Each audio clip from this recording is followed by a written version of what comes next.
Sa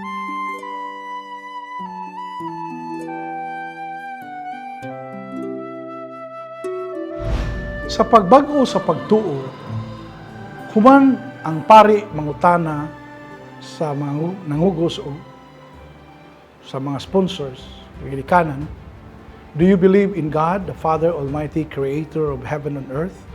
Musunod sa pagpangutana ang pari, do you believe in Jesus Christ?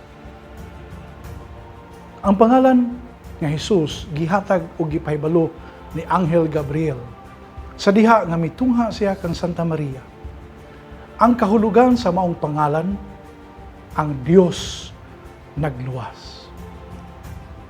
Si Jesus mao ang gihatag sa Dios nga Amahan.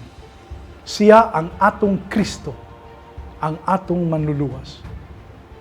Sa diha nga siya gibunyagan ni San Juan didto sa sapa sa Jordan, dihay tingog nga nadungog ang tingog sa Dios nga nagpahibalo sa tanan nga si Jesus mao ang iyang anak nga iyang gikahimutan. Mark 1:11. Sa transfiguration ni Jesus, pagkausab sa iyang bayhon, diha nausab ang tingog gikan sa langit, kini mao ang akong pinalanggang anak, paminaw kamo niya. Mark 9:7.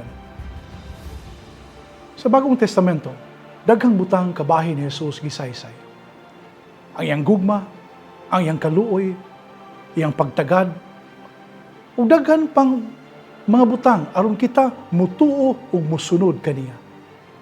Giagnay kita sa pagpaminaw sa iyang mga pagtulunan sa ebanghelyo ug pagsunod sa iyang panig-ingnan kung unsaon paghigugma sa Dios ug sa uban. Tungod kay si Jesus Dios, siya nahiusa sa iyang amahan. Sama nga ang Dios Amahan nahigugma kanato, si Jesus nahigugma usab kanato. Diha kaniya, pinaagi kaniya, ug uban kaniya, kita makasinati sa dakong gugma sa Dios nga gipadayag sa iyang pagluwas kanato. For God so loved the world that He gave His only Son, so that everyone who believes in Him might not perish, but might have eternal life. John 3:16. So wala pa bunyagi ang rayna sa Sugbo ni adtong Abril 14, 1521. Gipakita niya ang kahoyng imahin sa mahal nga birhen nga nagkugos og bata. Malagmit gihimo kini agig pagpasabot sa Kristohanong pagtulunan. Kaya niya kung panahuna, kasagarang gigamit sa mga magwawali ang mga larawan o dibuho, mga visual arts, agig pagtudlo o pagpasabot sa pagtuo, ilabi na sa mga yano ng tao. Pinaagi sa pagkamasinugtanon sa mahal nga Birhen Maria, si Jesus na tao sa kalibutan. Ang Dios nga anak nahimong tao sa lalang sa Espiritu Santo, diha sa sabakan sa mahal nga Birhen Maria. Maghimaya ka Maria, puno ka sa grasya. Luke 1:28, ang pangumusta sa anghel ngadto ni Maria. Nga nangahulugan nga siya ang babae nga walay sala. Kay gikahimutan siya sa Dios, manganak siya lalaki ug panganlag Jesus ug pagkatawgon siya anak sa labing halangdon. Luke 1:31-32. Sa dakong pagtuo sa Dios, iyang gituman ang tanan, nga gisulti kaniya isip inahan ni Jesus, ang anak sa Dios, ang mahal nga Birhen Maria. Ug buot usab ni Jesus nga ang iyang inahan ato usab nga inahan. Mao kini ang kabubuto ni Jesus nga si Maria magpangga kanato isip iyang mga anak.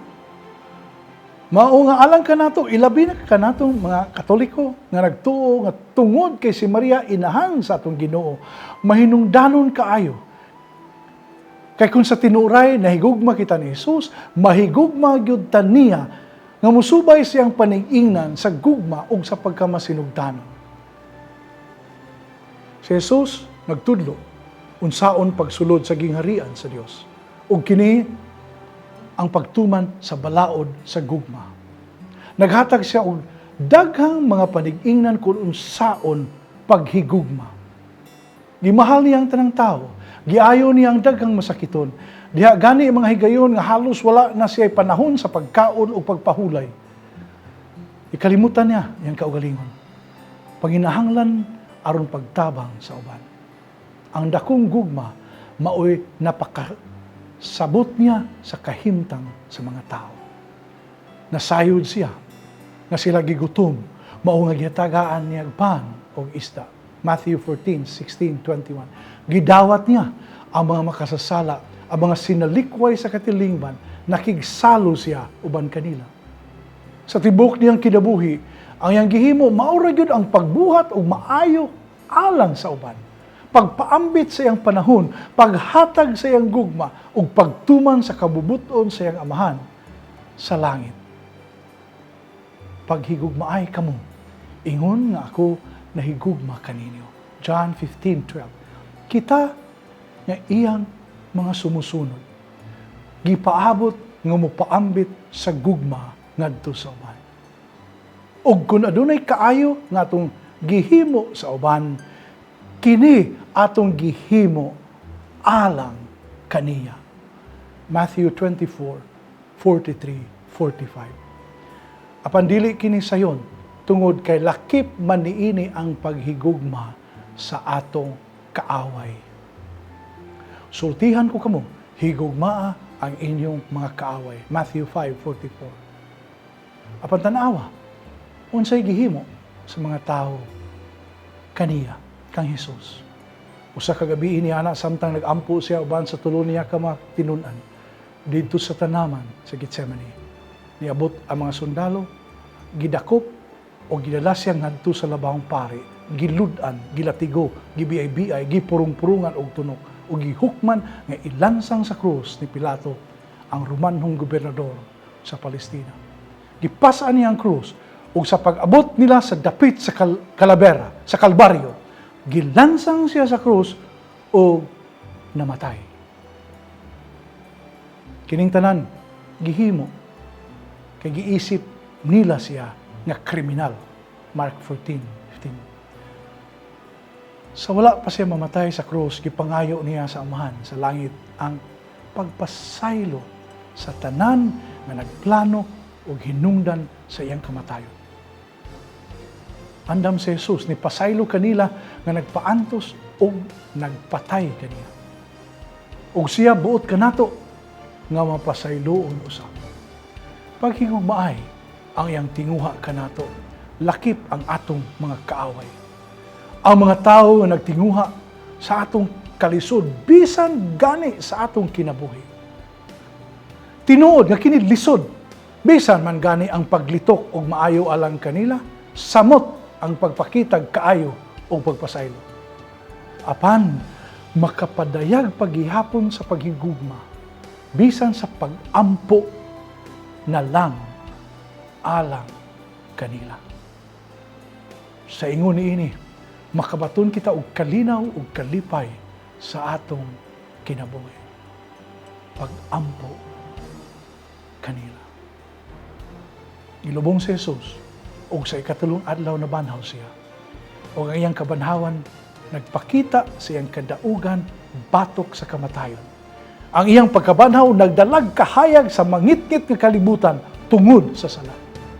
Kini maong Hesus, mao ang Kristo nga nailhan sa mga unang nabunyagan nga masugbuano niadtong Abril 14, 1521 nga Santo Niño. Santo Niño, si Jesus, si Kristo. Manghinaot kita nga ubos sa panalangin sa atong Dios diha sa atong mga pagpangandam o pagsaulog sa unong bunyag dinhi sa atong nasod, mapalawom pa ang atong pagsabot nining maong sakramento aron makapadayon kita sa unahan isip katawhan nga ginasahan sa grasya sa pagtuo o malipayon kita nga makapaambit niini sa uban.